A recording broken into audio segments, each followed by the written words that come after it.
Olhem aqui.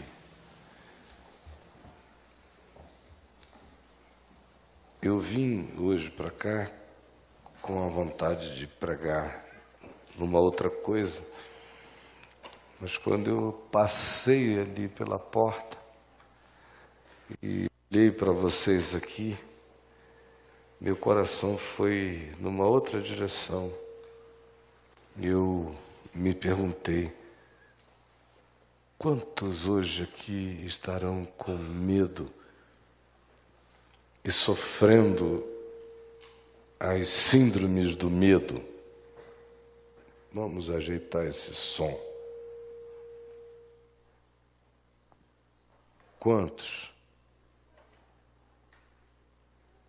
Ontem à noite, ou desculpem, domingo à noite, num programa de televisão, o padre Fábio de Mello veio a público para falar sobre a síndrome do pânico que o tem acometido e como por aquela angústia indizível, o pavor já o assomou de maneira tão profunda que ele se viu escondido embaixo da cama e desejando mais do que tudo se jogar no colo da mãe, de pânico.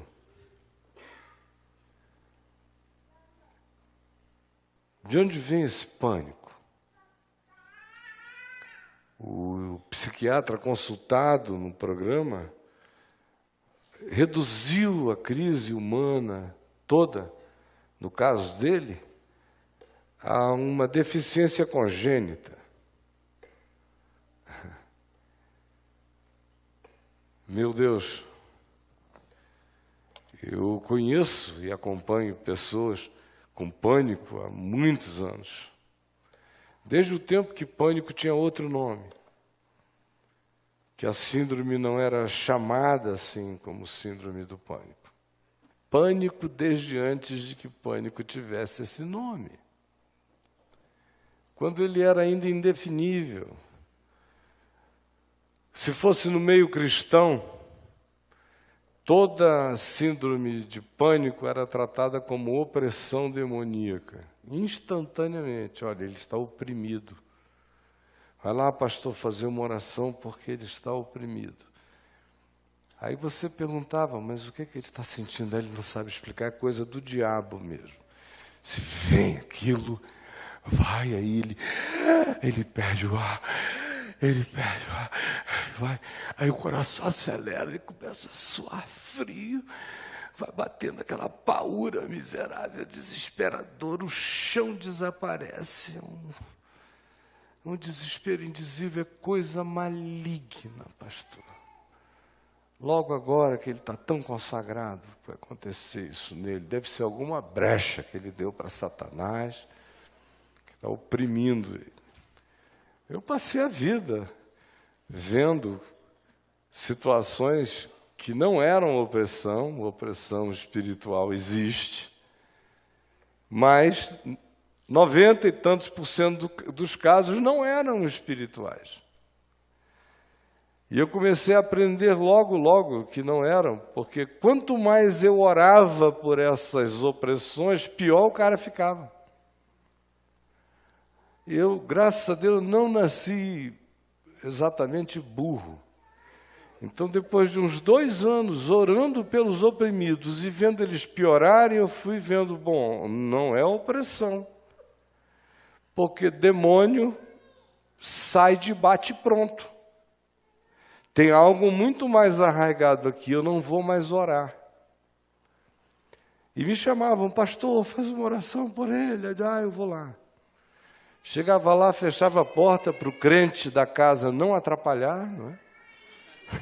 Exigindo uma opressão que faria o cara introjetar a oração, introjetar nele a opressão. Porque quanto mais você ora ali, Senhor Jesus, liberta, ele diz, ai, está vindo, ai, piora. É um pânico reforçado em nome de Deus. É um horror. Aí, Aí eu deixava o crente fora, para não haver essa intervenção, e ele ficava esperando a oração. Né? O senhor vai orar comigo, pastor? Não, orar não, vamos conversar um pouco. Mudava de assunto, qual é teu time? O que está acontecendo aqui, ali, acolá, vai. Daqui a pouco a pessoa ficando aliviada, porque afinal, você que é símbolo de Deus, entrou na casa, não orou com ele. E que alívio! Que alívio! Eu comecei a ver pessoas que eram tratadas como endemoninhadas, porque o pânico era tão intenso e a sensação, quando você tem uma crise de pânico verdadeira, é que você perderá o controle e será invadido por algo que dominará você, uma perda total de controle. É semelhante a uma possessão. E o cara vive num ambiente onde todas essas estranhezas são um diabo, o pavor é enorme. Depois de um tempo eu comecei a ver que alguns entravam em estado de pânico possesso. Não tinha demônio nenhum deles, eles estavam possuídos pelo desespero do pânico. E quantos assim foram tirados da possessão na base do vamos levantar? Vamos levantar. Aí, eu não sei que não tem nada aí não. Calma, filho, vem. Levanta, senta aqui comigo. E os irmãos ali, o pastor, não, podem ir, por favor. Uma aguinha. Vai, daqui a pouco ele está respirando, cobrando cor, voltando a si. A esfolegância vai dando lugar a uma respiração compassada. E aí eu iniciava a conversar exatamente aquilo que pode nos curar. De todo pânico, de todo medo, de todo tipo de fobia inobjetiva. Porque as grandes e esmagadoras fobias são essas difusas e inobjetivas, que marcam e esmagam o indivíduo. Vem de todos os lados. Tudo se transforma num ambiente absolutamente ou líquido ou vazio, sem chão, sem referência. A vertigem é angústia indizível. Vocês sabem do que eu estou falando. E eu já vi pessoas aos montes, a maioria delas, ficam assim não porque o pai tenha sido assim, ou a mãe, ou alguém tenha experimentado algo do gênero. Às vezes até há as relações que podem ser identificadas com processos de causa e efeito. O pai era, a mãe era, tem um histórico familiar que deflagrou isso. Mas na maioria das vezes, não. Você pode até encontrar alterações cerebrais e na química cerebral do indivíduo, mas não foi a tal química que produziu o estado, foi o estado de medo que produziu essa química. É o oposto. E a gente pode se encher de medicamento, eles diminuem a ansiedade. Porque esse pânico, como toda forma de medo, nos assaltam com ansiedade.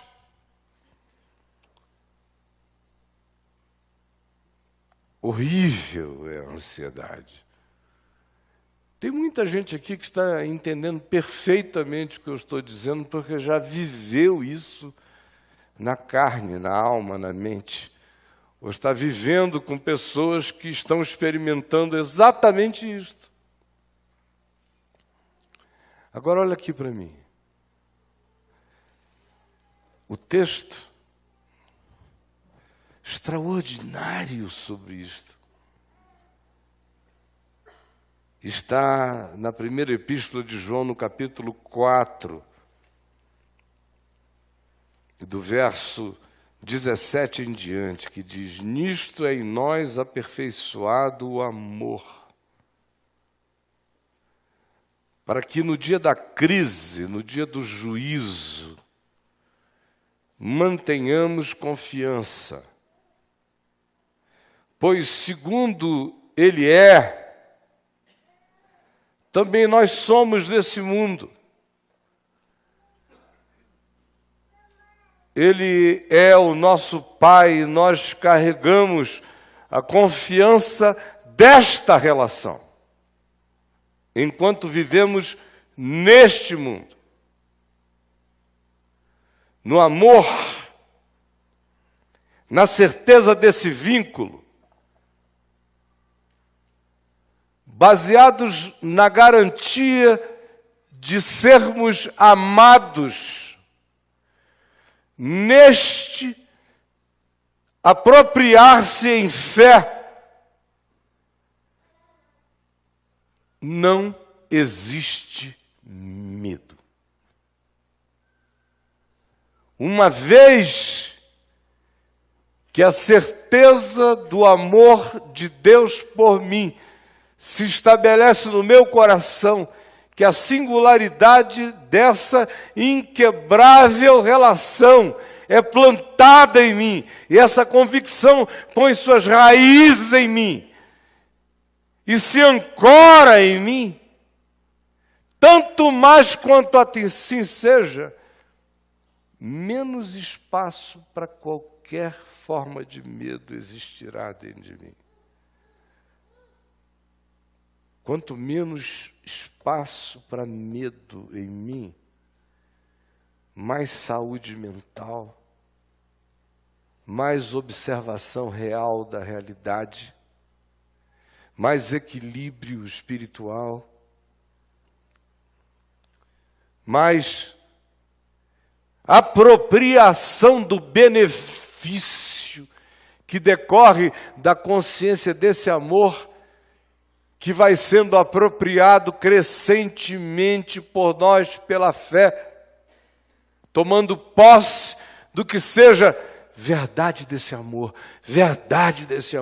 tanto mais quanto assim seja, menos espaço para fobias haverá em mim. Porque no amor não existe medo. Não é uma coisa óbvia? Onde habita o ciúme? O que é o ciúme? É medo. Claro, você pode dizer que a raiz é insegurança, mas o que é insegurança? De onde ela nasce? Medo.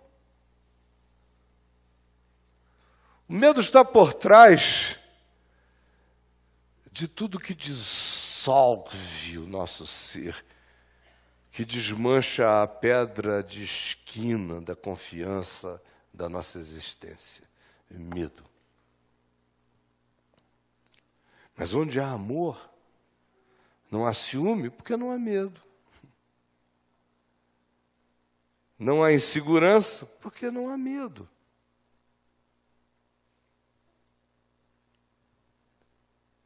Em qualquer que seja a dimensão da vida, quando você anda com essa confiança, com essa ousadia que nasce não de você, mas da convicção de que você foi amado primeiro. Você foi amado primeiro. É unilateral, é verdade, aconteceu, é indestrutível, é inapagável, é inquebrantável. É irrecolhível esse amor. Se vem a mim, ele disse, eu não o lançarei fora, e das minhas mãos ninguém os arrebatará.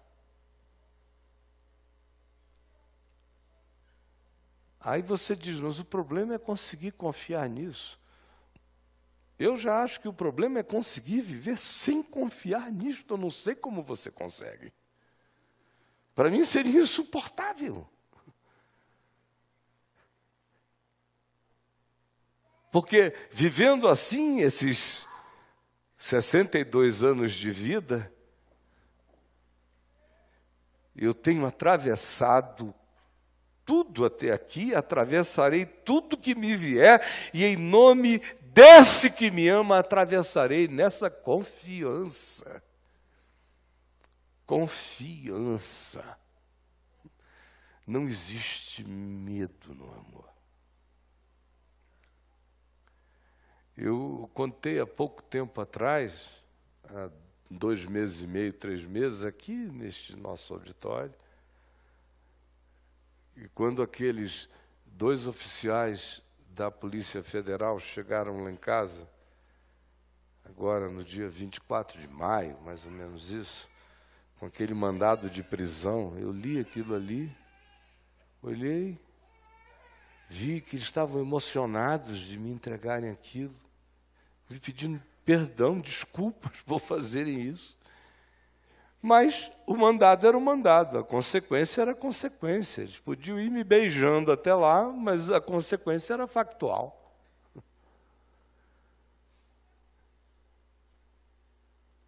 Aí estronda no meu coração aquela voz, a voz do meu pai, meu filho, Caio Fábio. Ainda que um exército se acampe contra ti, não se atemorizará o seu coração. Eu olhei para cima e falei, eu sei em quem eu vivo, e sei que Ele é poderoso. E que isto aqui é manifestação do amor dele por mim. E aquela confiança maravilhosamente sublime cresceu no coração, uma pacificação, uma serenidade. As raízes parece que se plantaram na praça da Nova Jerusalém, e o coração se oxigenou com paz. Nem nada, em segundo algum, em momento algum. Nada. Não existe medo. Medo de coisa alguma. Você tem medos que são muito mais prudências racionais do que medos. São muito mais resultado de uma avaliação prudente de quem vê o mal e se desvia dele, do que medo. É uma escolha da sabedoria, não é um tangenciamento provocado pelo medo, não é medo. No medo não há sabedoria, há impulso.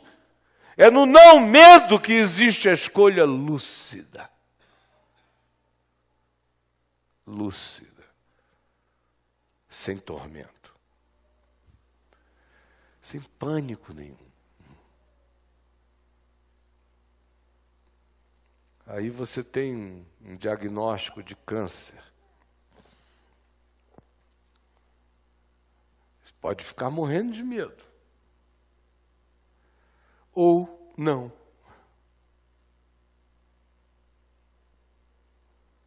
Pode crer que Ele te amou primeiro, que o câncer é um negócio recente, mas o amor dele é eterno. Que você já foi amado com câncer, antes de haver câncer. Aí você acha que isso não muda nada? Muda tudo. Muda tudo.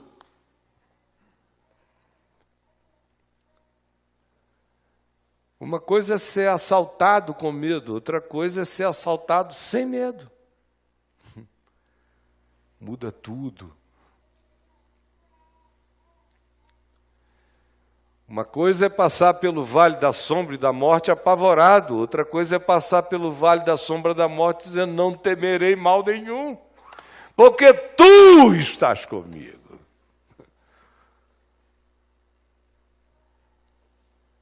Nisto conhecemos e cremos o amor que Deus nos tem. O amor que Deus nos tem. Deus é amor. E aquele que permanece no amor, que anda em amor, que sabe que o amor é o que valida a minha consciência do amor de Deus por mim, é a transferência do meu amor para com o próximo, e é a pacificação do meu coração e da minha consciência, fazendo as escolhas que o amor faz. Quando isso se estabelece em mim, eu permaneço em Deus, Deus permanece em mim. E nisto é aperfeiçoado o amor que vai crescendo em mim. E no dia da crise, no dia de juízos, que nós todos temos juízos diferentes, dias diferentes, circunstâncias diferentes, notícias diferentes, crises distintas, dias de juízo. Juízo significa crise de oportunidade. É isso que juízo significa.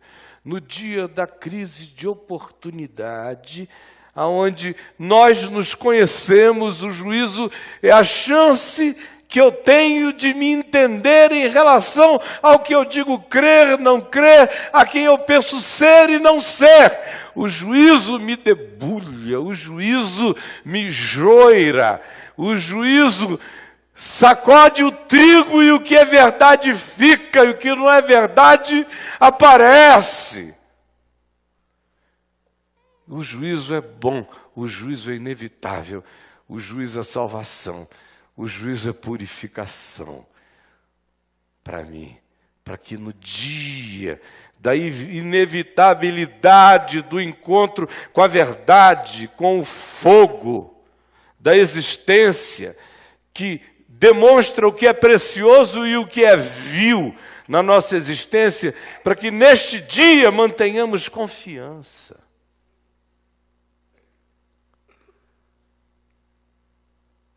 E então aprendamos que no amor não existe medo. Antes, isso é que é maravilhoso. O amor lança fora o medo, expulsa o medo, exorciza o medo da gente. Agora, não é amor de filho que provoca isso em nós. Nem é o amor da tua mulher, nem o amor do teu marido, nem o amor do teu pai, nem da tua mãe. Eles não têm esse poder todo. Esse amor que lança fora o medo decorre dessa certeza. Nós o amamos porque Ele nos amou primeiro. É só esse poder.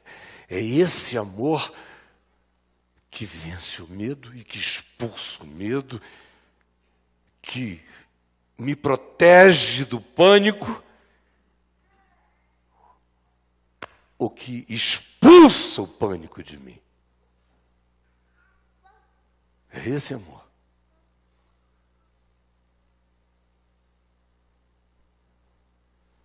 Aí eu corro para debaixo da cama não com medo. Não é nessa cama para a qual eu rolo, eu me cubro com os lençóis da bondade e durmo.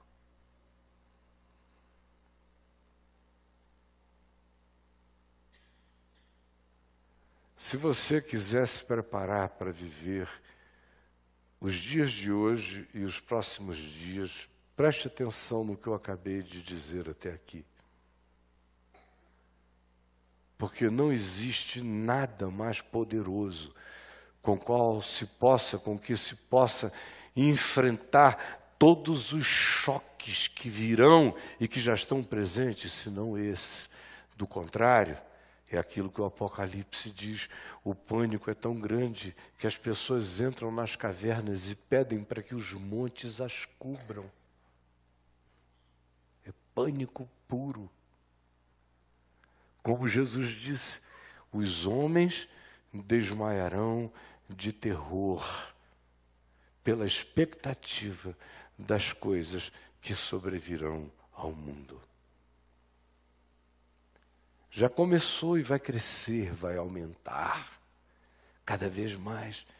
Quem não tiver esse selo da certeza de ter sido amado antes e de agarrar-se a essa confiança, abandonar-se no berço dessa certeza, se não fizer assim, não aguentará. Cada vez mais nós veremos pessoas desmaiando de pânico e de agonia, porque só o que nos pode salvar é a simplicidade dessa confiança sem show, que é para você, que não é para os outros, não é exterioridade, não tem nada a ver com o que acontece num palco, não é demonstração, não é nenhum tipo de performance. É aquilo que ninguém vê, que ninguém sabe, que existe entre você e aquele que te amou primeiro. Sem que esse fundamento se plante dentro de mim e de você, nós seremos tragados por essa sociedade líquida, de agonias líquidas. A gente não vai encontrar o farol dos afogados. Nem isso. Mas o perfeito amor lança fora o medo. Você me pergunta, e o que eu devo fazer? Você tem que sair correndo e pular de cabeça. Mesmo. Nesse amor de Deus. Aí você diz, e como eu farei se eu não me sinto merecedor? Esse aqui é um negócio maravilhoso. Não tem nada a ver comigo. Eu entro nessa história como um beneficiado pela injustiça dessa graça, que não se derramou em mim por causa de qualquer obra de justiça, mas pela unilateralidade dessa paixão paterna. Quem teve pai que amou aqui, tem muito mais facilidade para entender um pouco melhor essa loucura fiel de quem ama primeiro e ama você até o fim.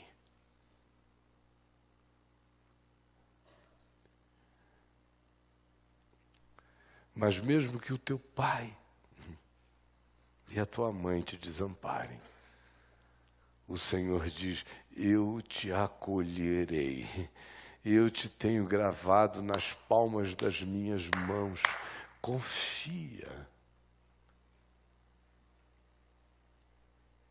Porque quanto mais o meu amor te encher, menos o medo terá lugar em ti.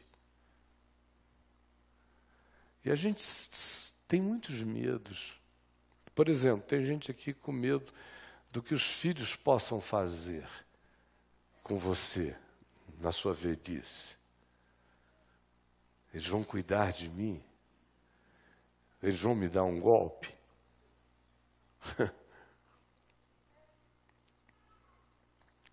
Eles vão autofagicamente brigarem entre eles? Ninguém sabe nada. Tem outros que têm simplesmente o medo do processo de envelhecimento e depois de enfraquecimento, de morte, e começam já a sofrê-lo antecipada e angustiadamente. E a vida se transforma num tormento. O medo da solidão. Aqui tem muita gente com medo da solidão. Não é só gente sozinha, também gente casada ou que tem família, mas família não garante a vitória sobre a solidão, de jeito nenhum. E essa angústia da solidão produz pânicos devastadores. Ou então, é o pânico que chega como resultado da culpa. A gente sabe que errou, que pecou. O coração não se perdoa. O espírito não consegue descansar na unilateralidade dessa misericórdia de Deus por mim. E eu me debato na agonia da minha incoerência. Vou me fragilizando no meu coração. O amor de Deus se relativiza no meu peito. E o medo cresce. E eu acordo afogado em pânico.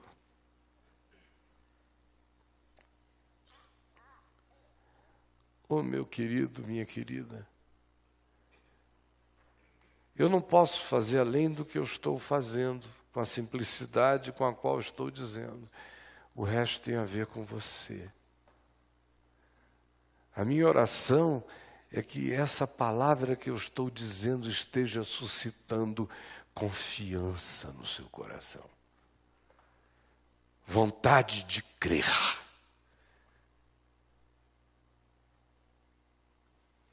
Tomar posse do Evangelho, da Boa Nova, do mais valente que te habita, da presença inequívoca todos os dias até a consumação dos séculos, da convicção de que Ele se plantou em mim, que o Espírito dele em mim é o penhor e a garantia desse pertencimento inabalável.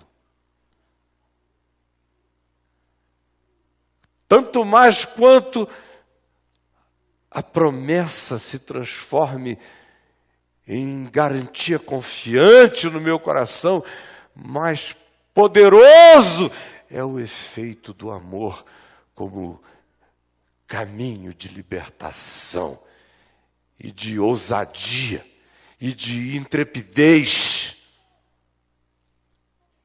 Pois o Senhor é o meu pastor, e nada me faltará. Ele me faz repousar em pastos verdejantes. Leva-me para junto das águas de descanso, refrigera minha alma e guia-me pelas veredas da justiça, por amor do seu nome em mim, ainda que eu ande pelo vale da sombra da morte, não temerei mal nenhum, porque tu estás comigo. A tua vara e o teu cajado me consolam.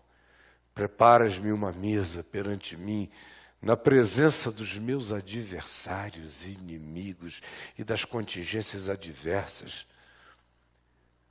Unges minha cabeça com óleo, enquanto isto, a alegria não morrerá no meu coração. Ao contrário, o meu cálice transbordará de confiança na certeza do teu amor. E eu serei seguido por bondade, por misericórdia, todos os dias da minha vida, porque eu sou habitado pelo Senhor, desde agora e para sempre. Esta é a palavra da vida em mim.